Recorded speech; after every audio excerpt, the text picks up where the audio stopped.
Hey, what's up everyone? Welcome back to the channel. Today we're diving deep into one of the most popular freshwater aquarium topics out there, Lake Malawi Cichlids. Now, if you've been thinking about setting up a cichlid tank, or you've been staring at those beautiful fish at your local fish store wondering which ones to actually buy, this video is going to clear up a lot of confusion for you. So here's the deal. Lake Malawi cichlids are insanely popular, and for good reason. They're colourful, active, and they've got personality for days. But here's where things get tricky. There are literally hundreds of species, and they all fall into about three main categories. And if you don't understand the differences between these categories, you're going to end up with a tank full of chaos, dead fish, or just a whole lot of disappointment. The three main types we're going to talk about today are Mbuna cichlids, Peacock cichlids, and Haplochromis cichlids, or Haps for short. Each of these groups has completely different behaviours, diets, growth rates and aggression levels. And trust me, mixing the wrong ones together is a rookie mistake that even experienced fish keepers make. By the end of this video, you're going to know exactly which type of cichlid is right for your tank, how to identify them, what they eat, how aggressive they really are, and most importantly, how to avoid the common mistakes that lead to fish deaths and wasted money. Let's start with the most common group, the Mbuna cichlids. If you've ever walked into a Petco or a local fish store and saw those bright yellow, blue or zebra-striped cichlids in the tank, chances are you are looking at Mbunas. These are the cheapest, most colourful and most commonly available Lake Malawi cichlids out there. The word Mbuna actually means rock dweller in the local African language, and that tells you everything you need to know about their natural habitat. These fish live among rocks in Lake Malawi. They're not out in the open water, they're not chilling in the sand, they're hanging out in rocky crevices defending their little territories like tiny aquatic bodyguards. And here's the thing, they are aggressive. Not like I'm going to nip at you a little bit aggressive, I'm talking full-on territorial warfare. Especially the males. Once they establish a territory, they will defend it against anything that comes close. And if you put two males of the same species in a tank that's too small, one of them is probably going to end up dead or severely stressed. Now, why are they so aggressive? It all comes down to their diet and behaviour in the wild. Mbunas are primarily herbivores.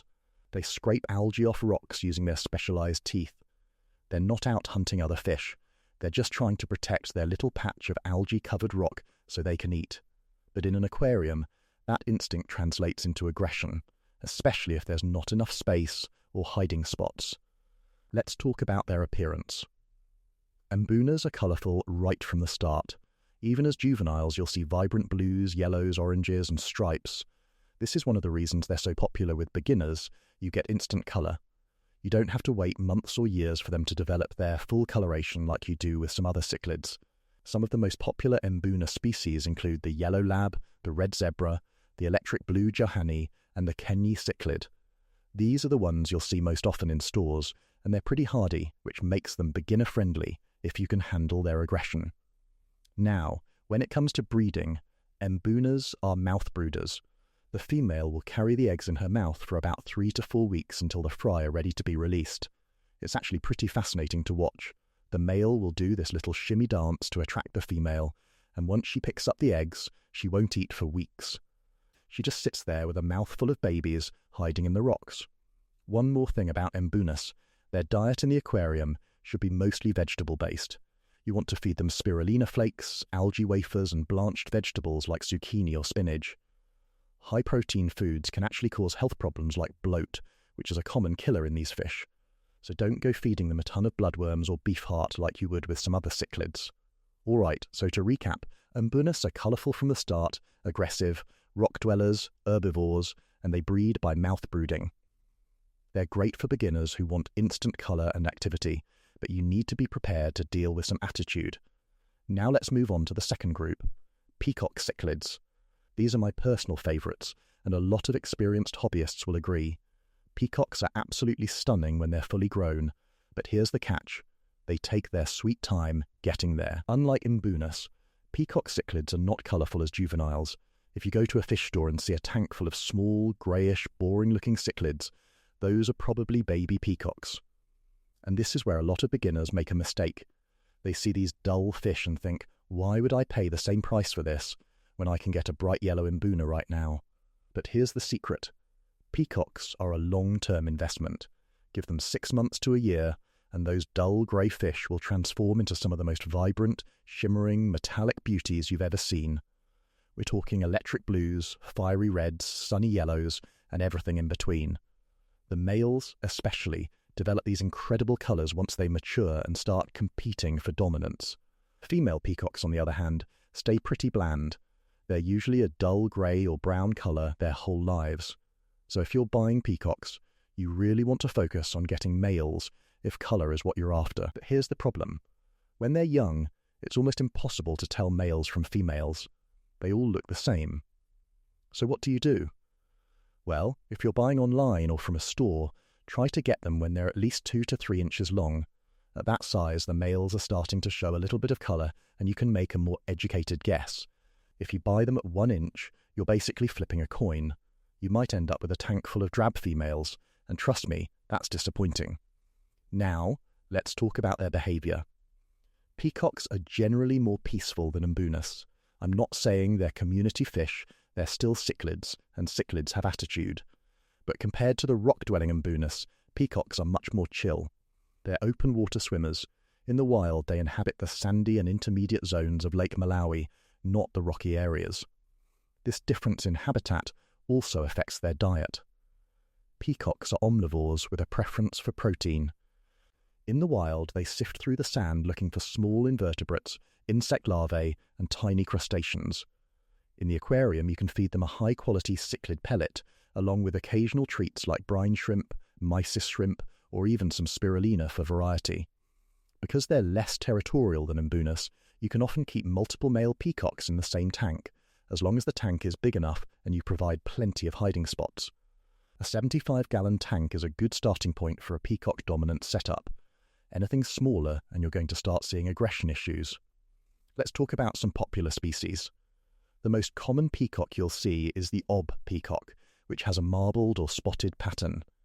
Then there's the dragon blood peacock, the sunshine peacock, the blue neon peacock, and the strawberry peacock.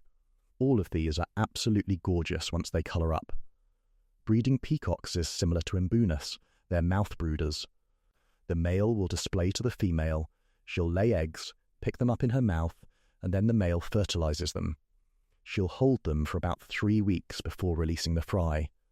It's the same process, but peacocks tend to be a little less aggressive about it compared to Mbunas.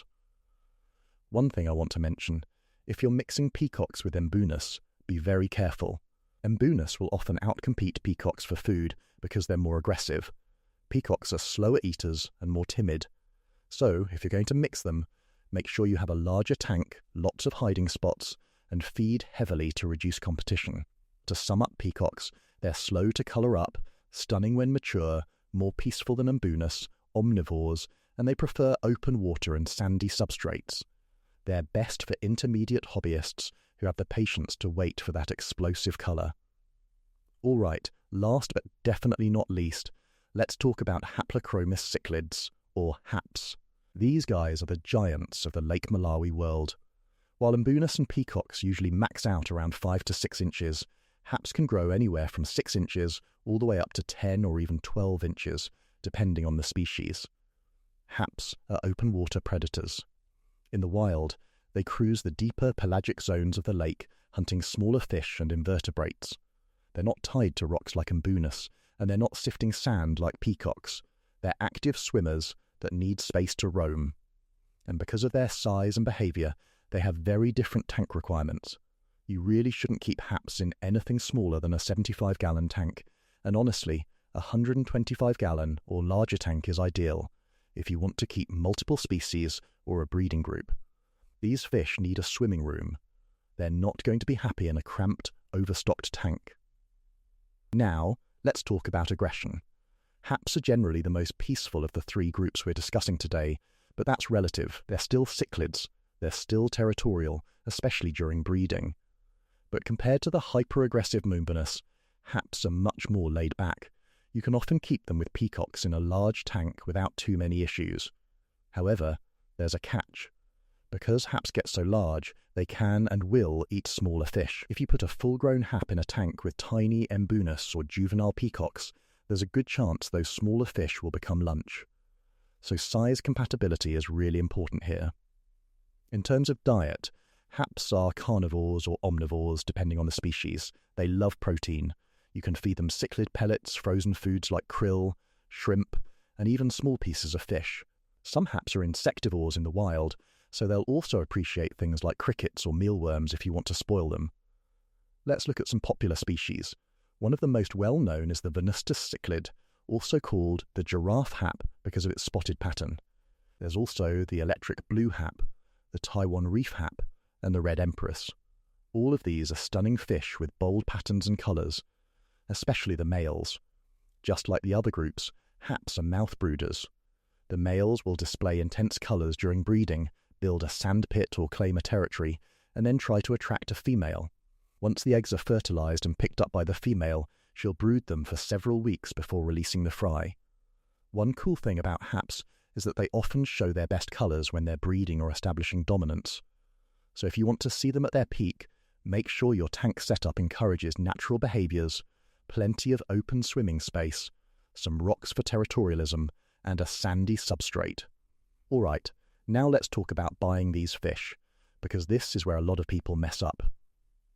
Whether you're shopping online or at a local fish store, there are a few things you need to know. First, if you're buying Mbunas, you can get away with buying them small. They colour up fast, so even a 1-inch Mbuna will look great in a few weeks. Plus, they're cheap. You can usually get them for $5 to $10 each. But with peacocks and haps, size matters.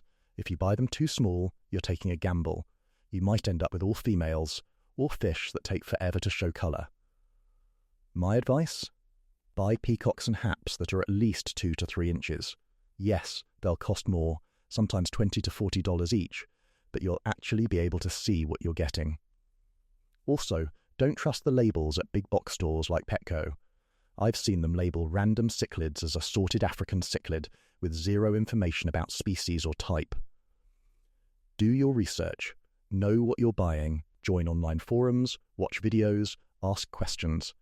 If you're buying online, make sure the seller has good reviews and offers a live arrival guarantee. Shipping fish is risky, but reputable sellers pack them well and use heat or cold packs depending on the season.